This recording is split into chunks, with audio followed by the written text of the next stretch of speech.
Во саботното издание на регионалните вести ќе гледате.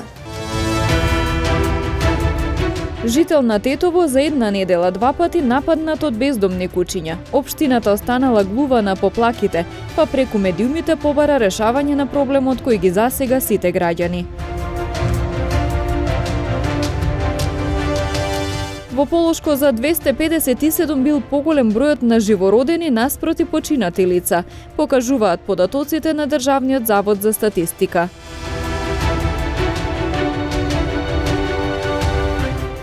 Тешко повреден пешак во сообраќајка кај Групчин и малолетник од Стримница се здобил со тешки телесни повреди, откако во него удрило возило.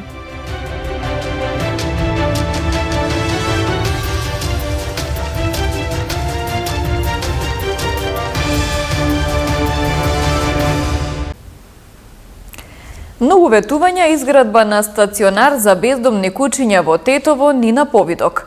Нема ниту активности за нивно третирање откако заврши ланскиот тендер. Жителите стравуваат, а пријави за каснувања во полицијата има и по неколку неделно. Жител на градот ги побара новинарите за да раскаже за стравот во кој живее, затоа што во неговата населба постојано има бездомни кучиња кои се агресивни, а општината останала глува на неговите поплаки. За една недела 2 пати бил нападнат од бездомни кучиња пред зградата во која живее во Тетово. Сашко Дамевски вели дека за среќа не се здобил со повреди, но чувствува голема вознемиреност. Револтирано состојбата и неуспешните жалби во општината, преку медиумите побара решавање на овој проблем кој ги засега сите жители на градот. 2 пати во рок една недела сум нападнат и сега моментално сум по стрес. Значи не е сигурно за живење, едноставно. Значи пред тоа исто беа пуштени жалбе, а рекоа дека ќе се острана, ама џабе. Џабе не знам више што да правиме, дали може ова некако дефинитивно да се реши. И не знам друго што да кажем, ако не го реша овој проблем, нека дојде и градоначалникот, ќе му го даде моето куче, нека се прошета он и да видиме он дали ќе биде нападнат. Значи ова не е дрско, ако стварно не го презема, барем ова нека дојде до него, ќе му даде моето мелениче или ако си има некој свое, нека си прошета и нека се види дека ќе биде нападнат. Откако заврши тендерот со кој во 2 акции биле заловени 82 бездомни кучиња, подолго време нема никакви активности на терен за нивно третирање. Не е ни на повидок долговетуваниот стационар. Од локалната самоуправа со одговор дека проблемот е стар и актуелен секаде и дека бараат долгорочно решение. Договорот со Сдруженијето Амос Шелтер е успешно завршен, со него требаше да се заловат 82 бездомни кучиња.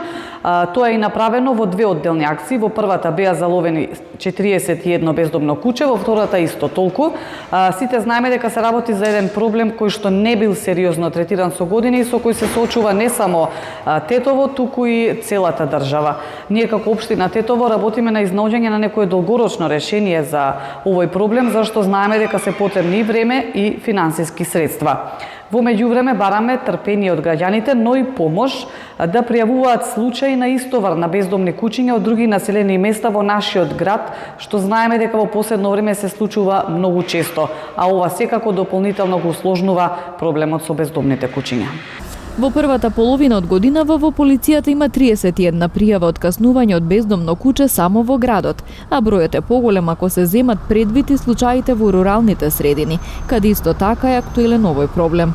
Минатата година пак биле пријавени 59 каснувања и повреди од бездомни кучиња.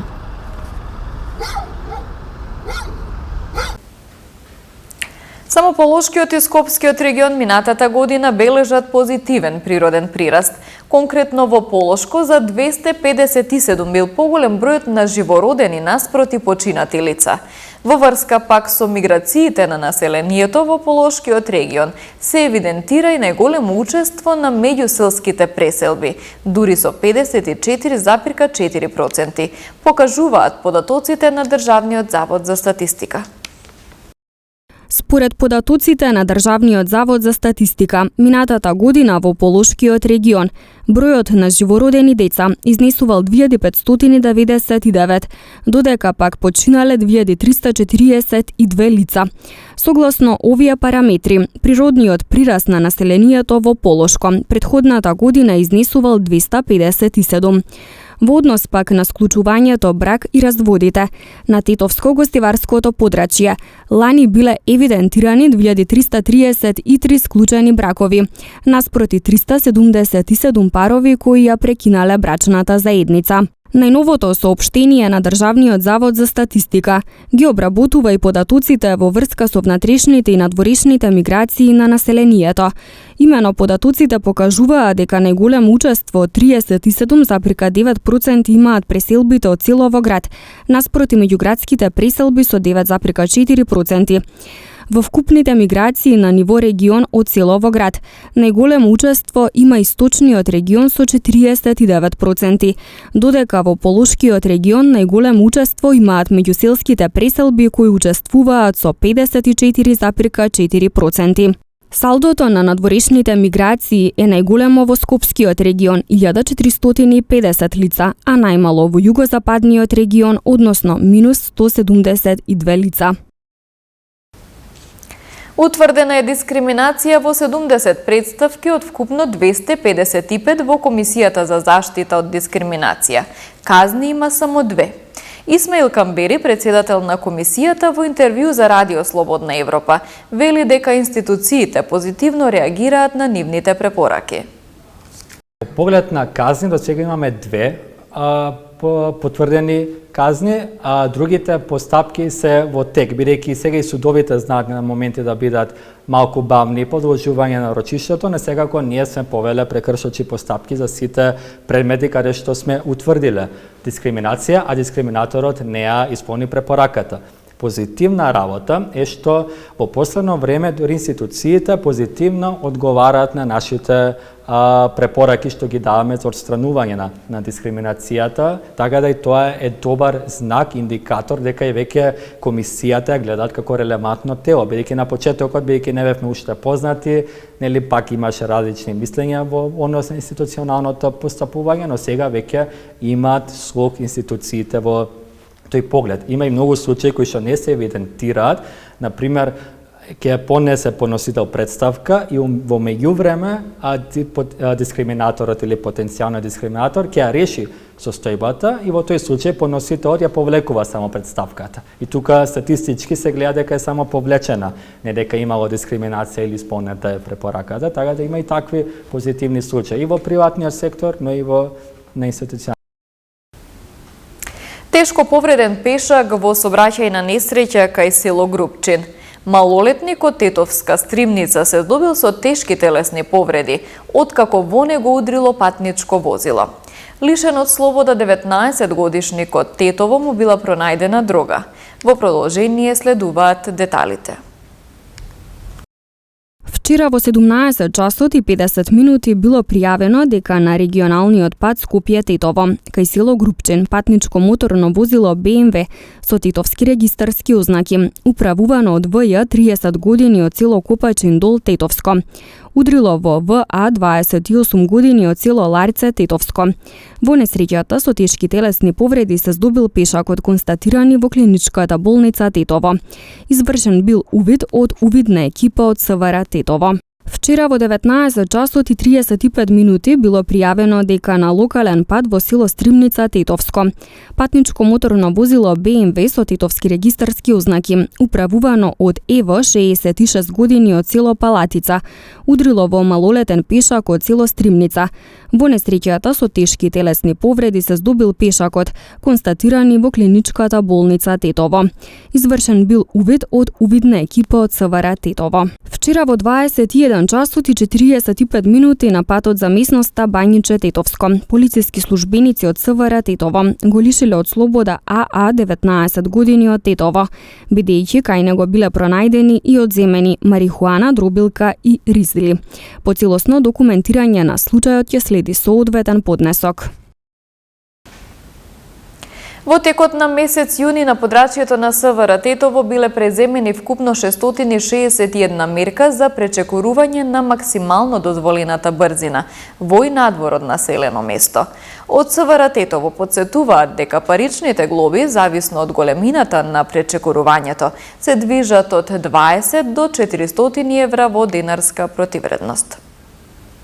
Во текот на месец јуни на подрачјето на СВР Тетово биле преземени вкупно 661 мерка за пречекорување на максимално дозволената брзина во и надвор од населено место.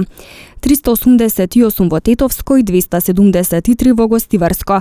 На сите прекршители изготвени им се соодветни поднесоци и ќе се соочат со парични глоби, кои зависно од големината на пречекорувањето се движат од 20 до 400 евра во денарска противредност. Највисоки глоби ќе следуваат за најбрзите, за оние кои ја пречекорила пропишаната брзина за повеќе од 70 км на час, а потоа и за оние кои пречекорила од 50 до 70 км на час надвор, како и оние кои пречекорила за над 50 км на час во населено место.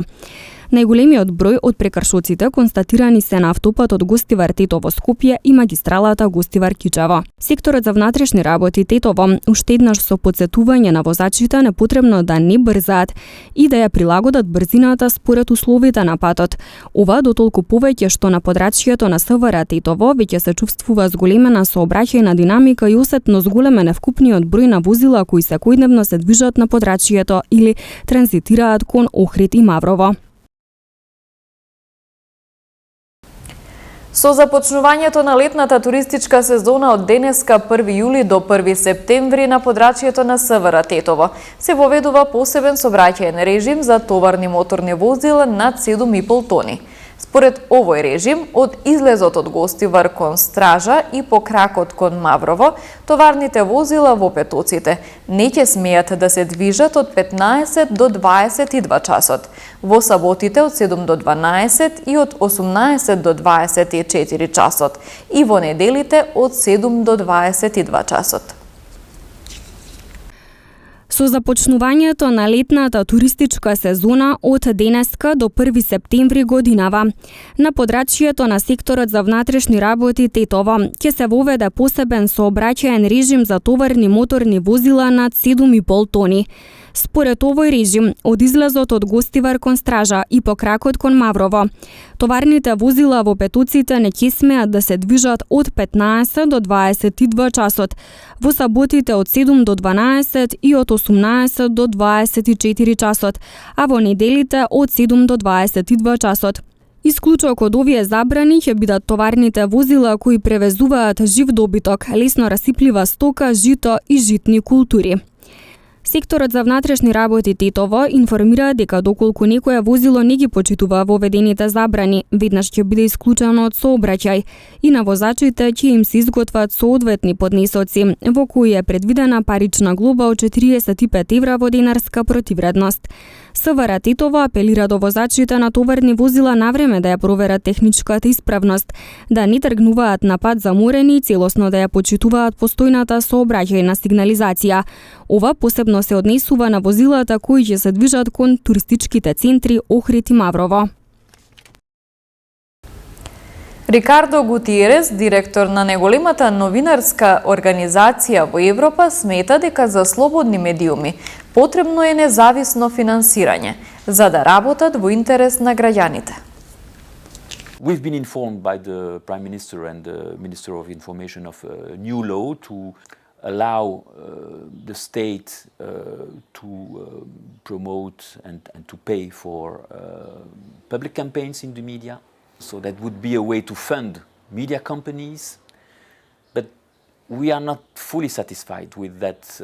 We are not satisfied at all with that proposal, because that proposal will not improve the quality of journalism. There are other ways, other options. If you really want to promote journalism and the public service, many countries are developing what we call media pluralism funds. So funds, public funds, dedicated to support quality journalism, ethical journalism, diversity in the media, better journalism, to better serve the society.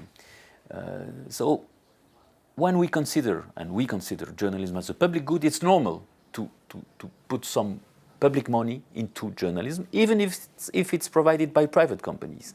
You know, journalism provided by a private company is a public service. It's a public utility.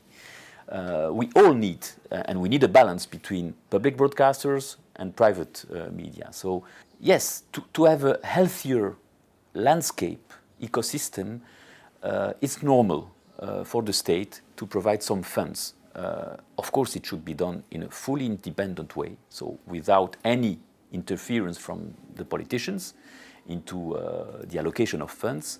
And it should be based on very objective criteria.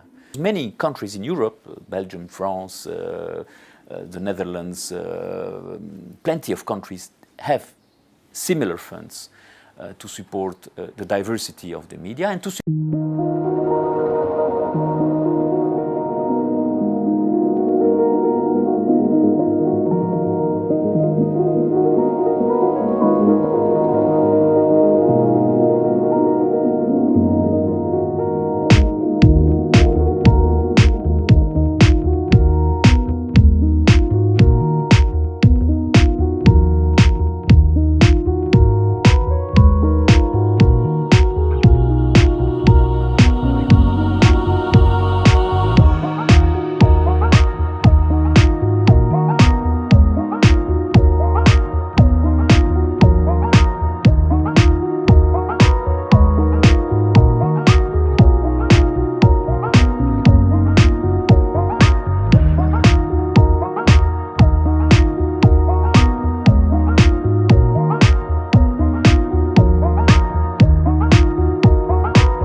Со временската прогноза ги завршуваме регионалните вести. Ви благодарам на вниманието со кое не следевте. Пријатно.